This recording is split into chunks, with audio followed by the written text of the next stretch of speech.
I'm on board U.S. Navy carrier, the USS Theodore Roosevelt in the Gulf of Alaska. Its role in the largest military exercise in Alaska, Northern Edge 19, is significant. It also plays a key role in defending our nation.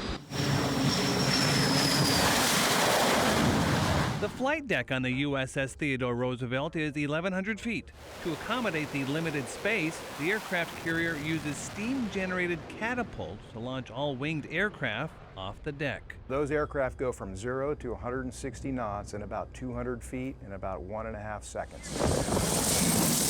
Upon their return, aircraft land on the flight deck into arresting gear cables, also known as traps. They go from 160 knots to 0 in about 1.5 seconds and in about 300 feet. Every aircraft is tracked and monitored in flight deck control. Flight deck control is the nerve center of the flight deck. Anything that needs to happen out on deck comes through here. The crew keeps a keen eye on the happenings on the flight deck with what they call the Ouija board, a desktop exact scale of the flight deck with technology that dates back to World War II. So whenever an aircraft needs to get fuel, like aircraft 601, we'll put a purple note on it. That tells us we need to get fuel to it.